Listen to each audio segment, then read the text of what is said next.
अली एक 9 साल का शरारती लेकिन होशियार लड़का था जो पहाड़ों के पास एक गांव में रहता था। उसे हमेशा कुछ अजीब और अनोखी चीजों की तलाश रहती थी। एक दिन जब वह पहाड़ पर चढ़ रहा था तभी उसे हवा में एक अजीब सी आवाज सुनाई दी, मैं उड़ती हूँ लेकिन मैं कोई परिंदा नहीं हूँ।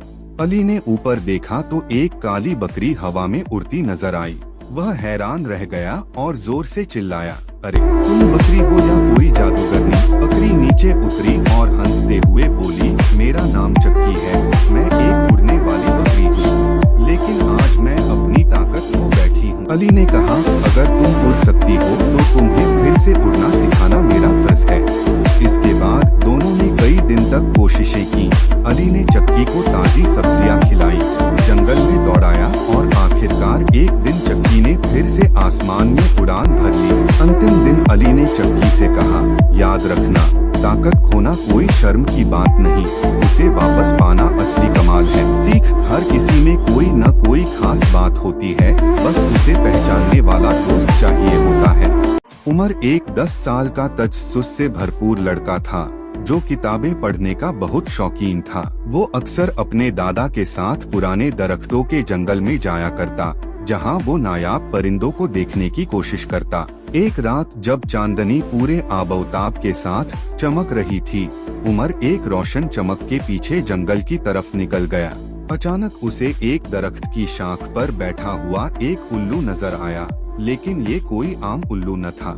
उल्लू की आंखें नीम ब्लू रंग की थीं और उसके परों से रोशनी निकल रही थी। उमर ने हैरत से पूछा, क्या तुम जादुई हो? उल्लू ने नरमी से कहा, मेरा नाम नूर है, मैं सिर्फ उन बच्चों को नजर आता हूँ जो सच्चे दिल से जानना चाहते हैं। उमर ने मुस्कुराकर कहा, तो क्या तुम मुझे कुछ खास दिखा सकते हो? नूर ने अपनी पीठ पर उमर को बिठाया और दोनों आसमान की तरफ उड़ गए। वो सितारों के बीच से गुजरे, बादलों से खेलते रहे और एक चमकते हुए पहाड़ पर उतरे जहां वक्त थम सा गया था। वहां नूर ने उमर को बताया कि दुनिया में हर चीज का एक राज होता है और सिर्फ दिल से सोचने वाले बच्चे ही उसे देख सकते हैं। वापसी पर नूर ने कहा, जब भी तुम सीखने का इरादा करो मैं वापस आ जाऊंगा। सबक, इनकी तलाश एक ऐसा सफर है जो दिल, हिम्मत और सच्चाई से तय होता है। एक प्यारा बच्चा और जंगल का रीछ। एक गांव था, हरे पहाड़ों के बीच, कुदरती खूबसूरती से भरा हुआ। उस गांव में एक छोटा सा बच्चा रहता था, मोटो। मोटो सिर्फ 6 साल का था, मगर जिज्ञासा से भरा हुआ। वो हर वक्त कुछ नया देखने, सीखने और खोजने के लिए तैयार रहता था। एक दिन मोटो अपने दोस्तों के साथ गांव के पास वाले जंगल के किनारे खेलने गया। सब बच्चों से कहा गया था कि वो जंगल में ज्यादा अंदर ना जाएं, लेकिन मोटो अपनी जिज्ञासा में इतना मग्न हो गया कि वो धीरे धीरे जंगल की गहराई में चला गया और रास्ता भूल गया। अब शाम हो चुकी थी। पेड़ों से पत्तों की सरसराहट, पक्षियों की अजनबी आवाजें और हर तरफ खामोशी। मोटो डर गया और एक बड़े से पत्थर पर बैठकर रोने लगा। अचानक एक भारी लेकिन नरम आवाज आई, क्यों रो रहा है छोटे? मोटो ने आंखें पोंछी और सामने देखा, एक रीछ खड़ा था, बड़ा, काले बालों वाला, लेकिन आंखों में ममता और चेहरे पर मुस्कान। मोटो पीछे हटने लगा, डर के मारे। रीछ ने नरमी से कहा, डर मत, मैं तुझे कुछ नहीं कहूँगा। मेरा नाम भोलू है और मैं इस जंगल का रक्षक हूँ। भोलू ने मोटो को अपने साथ एक लकड़ी की झोपड़ी में ले गया। झोपड़ी जंगल के बीच में थी, मगर बहुत साफ और आरामदायक। वहाँ खरगोश, तोते, हिरन और दूसरे जानवर भी मौजूद थे। सब दोस्ती से रहते थे।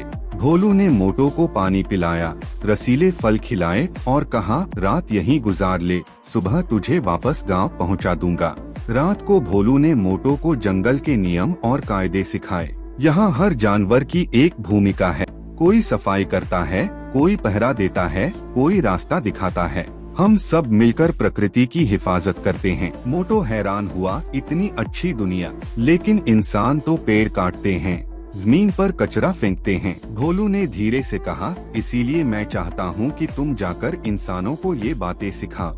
सुबह होते ही भोलू ने मोटो को अपने कंधे पर बिठाया और उसे जंगल के बाहर गांव के पास छोड़ दिया। जाते जाते मोटो ने वादा किया, मैं सबको बताऊंगा कि जंगल हमारे दोस्त हैं और जानवर हमारे साथी। उस दिन के बाद मोटो ने अपने गांव में बच्चों का एक प्राकृतिक क्लब बनाया। हर हफ्ते बच्चे पेड़ लगाते, कचरा साफ करते और जानवरों के लिए पानी और खाना रखते। जब भी मोटो जंगल के पास जाता, भोलू एक पेड़ की ओट से उसे देखता और खुशी से मुस्कुराता। सबक दोस्ती सिर्फ इंसानों से नहीं होती, जानवर और प्रकृति भी हमारे सच्चे दोस्त हो सकते हैं। अगर हम उनकी इज्जत करें तो वो हमेशा हमारी मदद करेंगे। सबा एक 7 साल की नरम दिल और बहादुर बच्ची थी। वह अपने वालिदैन के साथ समुंदर के किनारे एक छोटे से गांव में रहती थी। हर शाम वह साहिल पर रेत के किले बनाती, लेकिन उसकी सबसे बड़ी ख्वाहिश थी कि किसी दिन वह समुंदर की गहराई में जाए। एक दिन जब वह साहिल पर खेल रही थी, उसे एक स्क्मी कछुआ मिला।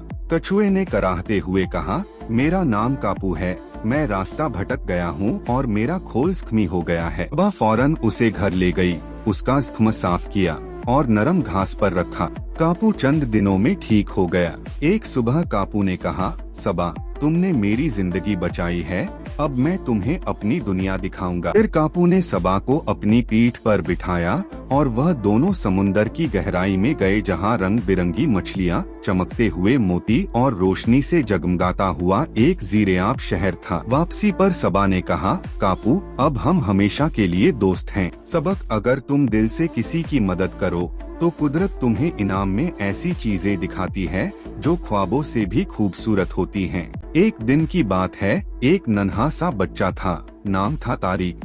वह बहुत ज़हीन और ख्याल रखने वाला लड़का था। वह अपने दादा के साथ गांव के पास वाले जंगल में अक्सर सैर के लिए जाया करता था। एक दिन जब वह अकेला जंगल की तरफ गया तो एक अजीब सी आवाज सुनाई दी। ओह नहीं, मैंने फिर से भूल गया। तारिक ने झाड़ियों की तरफ देखा तो हैरान रह गया। वहाँ एक बहुत बड़ा हाथी खड़ा था जो उदास नजर आ रहा था। उसके गले में एक घंटी लटक रही थी और उसके माथे पर पट्टी बंधी हुई थी। तारिक ने पूछा, तुम कौन हो और इतने परेशान क्यों हो? हाथी ने कहा, मेरा नाम गुब्बो है, मैं सब कुछ भूल जाता हूँ। आज तो मैं अपना घर भी भूल गया। तारिक ने हंसते हुए कहा, अरे ये तो मसला है, लेकिन फिक्र मत करो, मैं तुम्हारी मदद करूंगा। फिर दोनों ने एक सफर शुरू किया, ऐसा सफर जो सिर्फ 2 सच्चे दोस्त ही कर सकते हैं। रास्ते में गुब्बो ने बार बार बुलाया, पानी कहाँ पीना है, रास्ता किधर है, और यहाँ तक कि खुद तारिक का नाम भी भूल गया। तारिक ने एक तरकीब निकाली, उसने एक छोटा सा नोटबुक निकाला और गुब्बो के लिए हर चीज लिखना शुरू कर दी। पानी यहाँ है, तारिक तुम्हारा दोस्त है, तुम्हारा घर दरख्तों के झुंड के पीछे है। तारिक ने एक रंगीन रस्सी भी गुब्बो के पाँव से बांध दी, जो रास्ता याद रखने में मदद करती थी। कुछ दिनों में गुब्बो को कुछ बातें याद रहने लगी। वह अब कम भूलता था और जब भूलता भी तो नोटबुक खोलकर पढ़ लेता। एक दिन गुब्बो ने तारिक से कहा, अब मैं तुम्हें कभी नहीं भूलूंगा। और वाकई उस दिन से वह दोनों बेहतरीन दोस्त बन गए। गांव में सब गुब्बो को जानने लगे और उसकी कहानी बच्चों में मकबूल हो गई।